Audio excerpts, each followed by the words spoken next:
Ladies and gentlemen, welcome back to another episode of Guess the WN8, where my viewers submit games. Now I have to guess their stats based on nothing but their gameplay. This is a page on your play, so if you want to know more about how to guarantee that your on your play is used, you may look in the description. Now 260. Bond vert stabs, Bond glamour, and a tier 3 improved mobility, I believe, along with a glamour directive.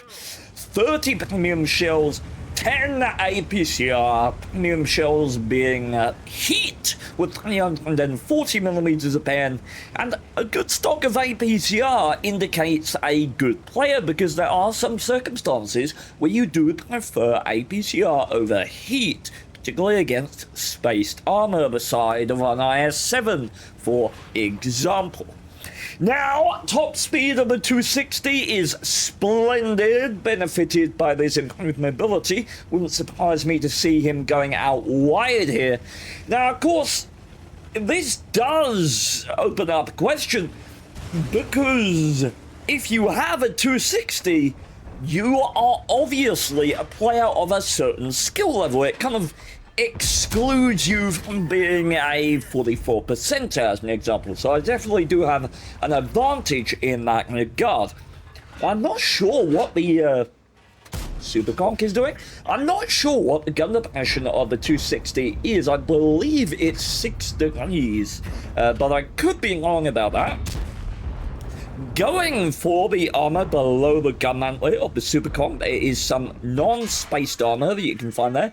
VZ is going to put a second hit in, and that is very unfortunate for Mr. 260 here, and it's going to be putting a time limit on him in this position, I think. Or does look like he can use the cover of the house to the left.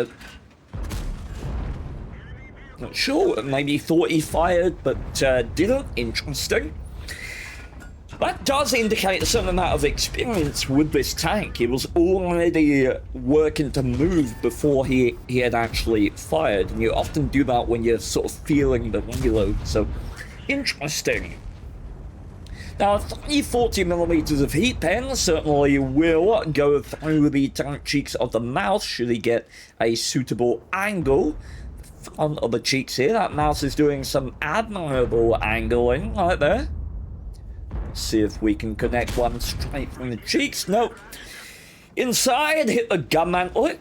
It's interesting, when the mouse is angling its target like that, you actually have a better chance of penning it with APCR through the side of the gun mantlet. Yeah, if he could see his gun mantlet, you actually have a better chance with heat, with APCR through the gun mantlet with about 260 pen, then with heat. Now, interesting that this mouse is stomaching this engagement, right? Because you're just not favored in the mouse in this circumstance. All the mouse should be doing is trying to disengage and switching the engagement to maybe fight the 430 or the IS-4, not a hold down 260. The 260, at least on paper, has some of the best target armor in the entire game. 350mm on paper, and yeah, face of the target is pretty much impenetrable. Does have a 90mm cupola, and believe it or not, as it's a tier 10 heavy tank, this does become of relevance. But the top of its turret is 55mm. I mean, it can be overmatched by some of the largest caliber guns in the game, such as the 170 on the Jagdpanzer, or the 183 on the Death Star or Shitbarn.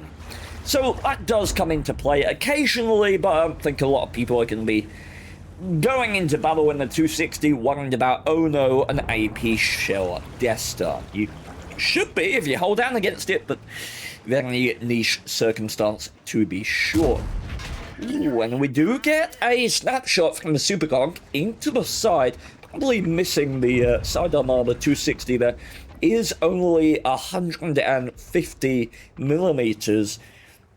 Now, I'm curious about sticking about in this engagement for the Super Conk, because I would argue that Superconk has a reasonable chance of putting one straight through the engine deck on that, but you were favoured because you were holding corner, so guess not much else to do. Though at this point, I'd be clamouring for some manner of relocation. I really don't like sitting here below the enemy tanks, particularly below the awareness from the enemy team is just lacking severely. Now HE shields might be a candidate, but we don't have any, which I kind of get, 40 shells if you're hitting up 10Ks and stuff, it's going to be limiting. And I kind of get as well because, what's the pen, 53? And one of the major disadvantages, very careful with that one, one of the major disadvantages of the 260 is actually shell travel time. I say major. Standard shells are APCR, really good shell travel time, it's like 1,100 meters per second, that's pretty damn decent. Heat shells go down to 900, and then HE goes down further to 700 meters per second, which is really quite bad. So perhaps another reason that you don't take HE shells as well as ammo capacity if you're looking to pull out these big damage games. Now, certainly at this point, do we want to consider relocation? This is good. This is prudent maneuvering because we own the middle. And you can see how clear it is that a maneuver like this wouldn't be possible if the enemy had mid presence. You see this dynamic on maps like Abbey, where the eagerness of the 1-2 line is dependent on the ownership of the middle. If the enemy owns it, you're defensive. If you own it, you're aggressive, right? And it's very similar thinking getting into this position right now. Now, we've got to look at the team and say, what are we missing? And at this point, we're missing a ship barn, which may well be why he ducked into this position, because slightly worried about the ship barn being at the back here on the high ground, somewhere like that. But we're going to use our mobility, hopefully get stuck in here. He's not going to want to stay out here too long. Ooh, and a bit too far forward for his liking. Wasn't aiming to go up there, without a doubt, because this is really good positioning. You can see he's powerfully aware of the possibility of a ship barn being up there, so it's really good awareness, indicative of a very experienced player. And now the Z100 should be an easy pickup. And that's a cleanup of a heavy flank by a rather nice concluding maneuver, prompted by awareness of the map. I like it. Okay, so only thing we're missing is the barn, but let's do a bit of thinking, right? The barn's got a kill. Did it kill this Death Star? I didn't see, but it's one of the things you could use to make a conclusion. The only thing that the ship barn could possibly have killed over here was the ship barn on our team.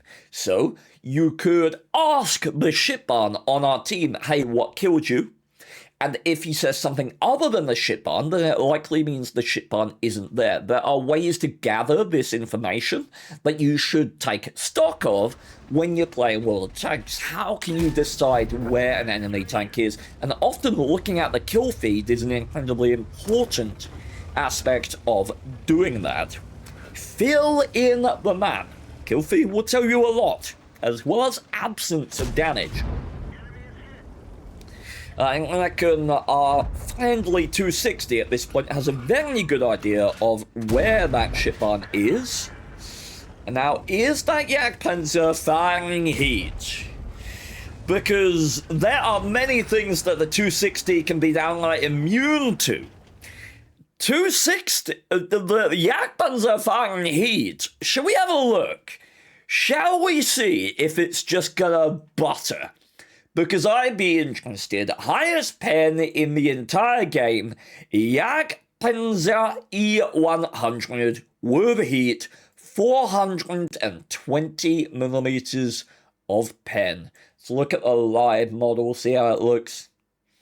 Oh, and look, this 260 still gives you a decent chance, doesn't it? But what's interesting, what we talked about earlier, AP, it's a 170mm gun. Look at that. That, my friends, is a solid overmatch. So if you're in a Yak Panzer, you want to overmatch a 260, you can most certainly do it. Interestingly enough, you can also overmatch the Superconk. Superconk can in fact be overmatched by the American guns, the 155s as well. So, oh, sorry, I'm comparing to the wrong one now. TD, let's see. Jagdpanzer E100. There we go, flat out overmatch. Easiest shot in the world. Lovely! Okay, let's keep it going. Alright, is he gonna pwn you? I just want him to put one straight from the nose. What was a bit difficult is because you were looking up the slant there. Jagdpanzer could have had a decent shot at that big old roof. Big old 55mm roof. Alright, and we've got to have presence in this bush line ahead of us. I might honestly have taken that shot just on the off chance of connecting with the shipbot. Concept 5 moving out. Though you do feel like if the shipbot had presence in that... Okay, I was gonna say if the shipbot had presence in that bush, he'd probably be spotted by now. But I guess I was wrong. Putting this top speed to good use, chasing down damage. And the 260 is it's a pleasant tank. I think it's a really good WoT tank. It's not overpowered, but it's powerful. It gives you something a little different. And it's got weaknesses that the enemy can exploit and you can play against, play in mitigation of, which I really enjoy. We're going to get the land kill here. Big old tank. Ah, Concept steals it. Shame. 8.2k damage. Chasing after an EBR, and you can see the APCR shells get loaded into the chamber. We talked earlier about shell travel time. 1,100 meters per second on the APCR. Certainly adequate for chasing down EBRs at moderate distance. So, let's see how we do. 40 seconds left on the cap. Is this EBR gonna pull a Houdini and vanish into the ether? Let us see. Maybe we get a nice ammo axe, something 20 to end the game on. Oh! You're gonna squish him. He looks like he wants to be squished, I'll be honest. He's asking for it, my dude. Ah! We have the 9k. I don't think there was any blind shots. Very good stuff, though. Some aggressive positioning off the out the gate, indicative of a good player. There's damage hunger, also indicative of a good player. But there's also relocation. So there's obviously map awareness here. It is a very good player. You can tell that instinctually. What we're asking now is the scale. There's bond equipment. There's experimental mobility. So I want to say it's 60% plus. Trouble is, the higher you go above 60%, the more unique a player you're judging them as. And, you know, 9k damage is more than I've ever done, so, and I'm 62, so could be an outlier in one way or the other. But I will give it some thought and get back to you with a result. Okay, so my estimate is 61.13 with 3,235. My estimate, if it's not... I kind of feel like this is a player who's become good, but his stats haven't quite caught up yet. Don't know why, just got a feeling. So let's see. Oh, wow. Okay. Interesting. Quite a bit worse than I thought. Could be. That's very unusual for someone at 15,000 games to have these statistics. Very odd. Could well be. I'm curious, is this a transplant account? It could well be an account on a different server, someone who played the game before on another server and done a switch or something like that. It's a very unusual stats to have the overall so close to the recent at 15,000 games. Very uncharacteristic. Either way, I owe this man some gold. Thank you very much for sending the game in. Appreciate that. If people want to guarantee their replay appears in the episode, look in the description for details on how to do that. You can also find in the description the links to the next and previous episodes of Guess the WN8 if you like the series. And you can consider channel membership if you want to get early access to all of my videos as soon as they get uploaded. Thank you very much. Bye-bye. Humanity peaks at our community manager. He is mentally jacked and strengthening our backs just like the counterweight on the turret of the challenger. Cause if we find ourselves in a crappy mood, you will brighten our day just through your attitude. Steven and Peabody, badass crew. So please take the song as a token of my gratitude.